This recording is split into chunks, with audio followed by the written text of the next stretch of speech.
Hi everyone, I'm Gaosong, And I'm Marc Heu. and this is Entre Nous, the Marc Heu Patisserie Paris podcast. Entre Nous means between us, and that's exactly what this is.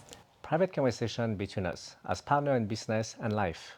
Last episode, we talked about love before the croissant And today we want to go even further back, before the business, before the relationship, before we had any idea of who we would be or what we would build. to childhood. Because when you take a look at who we are today, dreamers, artists, entrepreneurs, a lot of that actually started a lot earlier than people realize. Two different childhood that somehow led us to the same place. So, today we're going to talk about where this dream began. Mark, let's start with you. Yes. What was your childhood environment like growing up? Well, I grew up in a jungle in French Guiana. I mean, that's why I have that tattoo here with a jaguar and some palm tree to remind me where I come from. When I think of my childhood, I think of happiness, joy, freedom, even though we didn't have much, but yeah, it was very free, at least for me. I don't know about my parents. I mean, they're probably worried about making sure we have food on the table, but me, I was just a child. I was 3 years old, and yeah, I was just so happy, just running around in underwear, like the little Tarzan. Obviously, your childhood was very different from mine. What type of child were you? Honestly, as a kid, I was just living in my own little dream world all the time. I All think today too. the Yes. time. Still like that. Yes. I was a kid that, like, if you saw me, you know, like playing on the street or in the front yard, I was always like, tra la la la, like picking flowers, putting them in my hair, like imagining that I'm like a fairy princess or something. That's definitely who I was as a kid. But when I wasn't in my dream world, yeah, I was just always very quiet, observing life, people. I think I understood from a very young age that I was different. So a lot of people don't know this, but I'm a shaman, and in the Hmong culture, shamans are spiritual healers, and my particular gift is being claircognizant and clairvoyant. But when you're a child, you don't really understand what that means. All I understood was that I knew a lot about the world and people's emotions, but I couldn't make sense of it. And because of that, it just made me want to draw more into my own world because I couldn't understand why I knew so much. But now I realize in retrospect that, it's a gift, and it makes me, who I am, and it allows me to create more magic in the world. So yeah, I guess I'm still the same. I try to have like my little fairy princess vibes as much as possible. You haven't changed. I mean, never met that little girl, but sound just like you. Oh, that's so sweet. Thank you. If you had to describe yourself like as a child, how would you describe yourself? That I was a little scientific kid. I like to experiment thing. So my parents, they, in order to, because they're farmers, they were and they still are farmers, and in order to help the plant to grow quicker, to produce in volume, to be able to make a living, they will get some chemical to help the plant against insect or the bad weather. And I would like to mix them with gasoline. So I will cut the plastic bottle in half, and I will mix a little bit of everything in there. And there was a, how do you call the little packet of chick? You would take matches Yeah, and then and I you would would just throw light in the there. bottle. Yeah, just like in a movie, like do this, and I'll. Did you almost burn down the house? I did, I did because the bottle caught in fire, but it was still contained in the bottle. Grab a bucket of water, and I threw the water on it, and obviously it splashed the liquid, and the liquid with the fire just fell like all over like the, I mean, it was in the garage because we kept the chemical in the garage outside. And yeah, it was just huge flame. And luckily my friend Louis, his older brother was walking by, and he saw that, and he came and he helped. So he just threw some dirt all over the flame, and after that we were cleaning. I called my friends to come help me clean. And when my parents came from the farm, they were just shocked that the garage was all wet. They didn't know why I was cleaning it. And until today, they still don't know that I almost burned the house. Oh my gosh, that's so funny. So you've always been a dreamer. What dream did you have as a kid? I wanted to be a famous super pop star. I wanted to be an actress on Broadway. I wanted to be a singer. But actually, more than that, I really, really wanted to be a fashion designer. But another dream that I had outside of being a pop star, fashion designer, diva, queen, um, was actually to be a mother. That was one of my biggest dreams. Like, if you saw me as a child, you would see me, in the front yard playing with flowers, being a fairy princess, but I also would like be dragging along my little baby doll with me everywhere I go. I don't think that motherhood is for everyone, and not every biologically female person needs to be a mother, for sure. But I really do believe that there are certain people that you just grow up knowing that that's what you want, and that definitely was me. So I've always wanted to be a mother ever since I was a little kid. Oh, you always wanted to be a mother. I'm sure that day will come. Thanks, Kate. So obviously you were a scientist before you became a chef, but do you have a memory of a moment that you ate something and it just totally changed your life or perspective on food? I remember the first thing I put in my mouth, I was probably 1.5 years old. So that was back in France. It was in the back garden. I was digging a strawberry that was not ripe yet. It was green, and I put it in my mouth with all the dirt. I remember my mom running and screaming, yelling at me, and putting her two finger like that in my mouth to take it out. So that's the first memory of putting something in my mouth. And then being conscious of food, I was in French Guiana when I was 3. I was sick a lot because I was a kid. I was running everywhere trying to eat different type of food and sometimes not cleaning it. So I got sick a lot, and my dad would always feed me with kwadi because he believed that, I mean, we didn't have access to medicine or to the Occidental medicine. So we were in jungle, so all we had was rice. So he would just boil rice, make kwadi, and he believed that, yeah, by me eating it, it would help me flush like all the bad stuff in my stomach. So yeah, the first thing, or the first food I was aware of was kwadi. Okay, what challenges shaped you while growing up? A lot of things. Poverty being one of them. Growing up as a young Hmong girl, having this bicultural identity of being like not Hmong enough, but too American, not American enough because I'm too Hmong. That was also very difficult to cultural differences of trying to navigate life in Minnesota. Because when I was at school, I was just like, you're in my mind a very typical like American Minnesotan girl. But when I'm at home, we only eat Hmong food, we only speak Hmong, we only watch Hmong movies and Hmong films. And I just felt like I was constantly just two different people from a very young age. So these real experiences that I had and the things that came along with it, like racism, right, Yeah.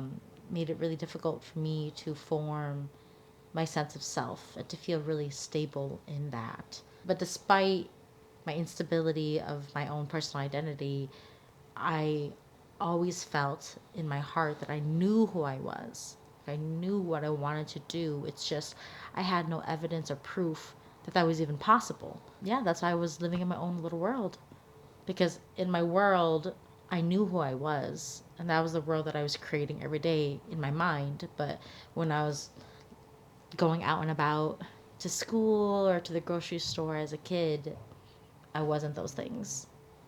So it was definitely really difficult, but it shaped me into the person that I am today, which is a more strong, resilient person who has had to fight to be who I am today. I think they call that a boss bitch, no? You love calling me boss bitch. You said it last time too. It's your favorite thing to say about me. No, but I appreciate it. okay. So when you think about your own childhood, do you think that you were taught more how to like survive or more how to dream about what's possible in life? I grew up in a jungle. For me, that was my world. So dreaming was just in bed during napping. It's not something real. So I would definitely say survival. My life was already set. I thought I was just gonna take over my parents' farm and get married, have kids, and do the same thing my parents did with me: have kids, raise them, and put them into farming. And eventually, one of them or all of them would take over the land and keep on going for generation and generation. But that didn't happen.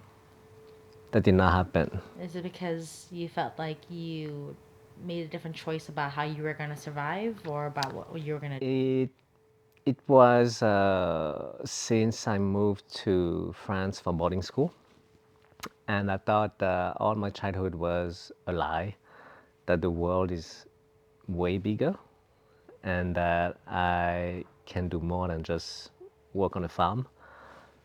I mean, I know that all my dad and my mom's effort will go to waste if nobody's taking over, but that's their legacy, that's their work. And I want to have my own legacy, my own story to tell. And yeah, I want to leave something on my own behind. So that's why, yeah, I did not follow their footsteps. What did your family teach you about dreaming big?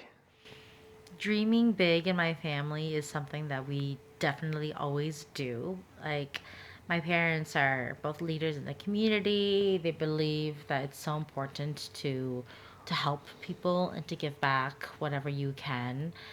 So in my family, I have a bunch of girls in my family, a bunch of powerful older sisters, and they're like doctors and lawyers and dentists and working in high level leadership positions. And I've always been really inspired by them. And I know this inspiration comes also from the leadership of my parents. So we've always been taught to dream very, very big. And that's the reason why I definitely am a big dreamer today.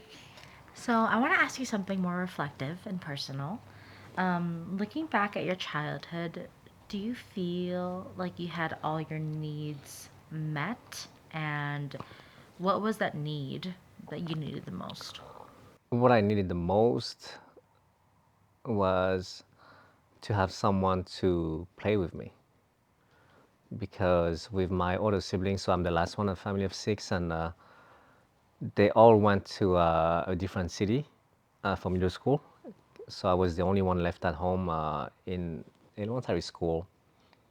And yeah, at home it was just very lonely because mom and dad, they were always at the farm. And yeah, they would just leave me home. So I would just use my imagination, play around with things I should not play with. And yes, I wish that I had someone with me. I mean, I remember I was asking them for a little brother all the time. And yeah, I think I felt lonely. Um, I don't know if I felt or if I was abandoned or not, but yeah, I felt lonely. But I know that they did not do it on purpose. And I'm not mad at them for that. Oh my god, I'm crying literally. So it turns No, out to be a therapy session. no. The reason why I'm crying is because I've been to your home in the jungle, and I went as an adult, But and technically, you haven't been to the cow barn. You went to the actually the nice home. oh my You god, know, there's a worse home in the jungle. yeah, you haven't been to the cow barn. No, well, the reason why it's sad is because, like, having gone to your home in the jungle, even if this is the nicer version of your home now, because before you were living in a cow barn, like, the jungle, it is so lonely. You know, I mean, you're surrounded by nature, but that's it. The juxtaposition of, like, the quiet with the thriving life that is the jungle and all the creatures that live there do create a sense of like smallness and loneliness. So I can only imagine how you felt like as a child, just being there by yourself, like wanting just someone to play with. It's okay, I had this guy with me. I know. His mom brought this from French Guiana for Mark. It's his childhood teddy bear. Yeah, it's the actually the European rocket launch base center, however you call it. Yeah. And I won this because it was a contest, so we had to draw a rocket, and I won the contest in the whole French Guiana. Yeah. Yes, I mean I made sure they had like it could actually propulse the rocket to space. Uh-huh. Most kids just draw like a triangle or rectangle, but I already had the vision that yeah, I mean I need this 2 or 3 Like the motor throttles, engine on the motors. side Yeah. to be able to push it out of the atmosphere.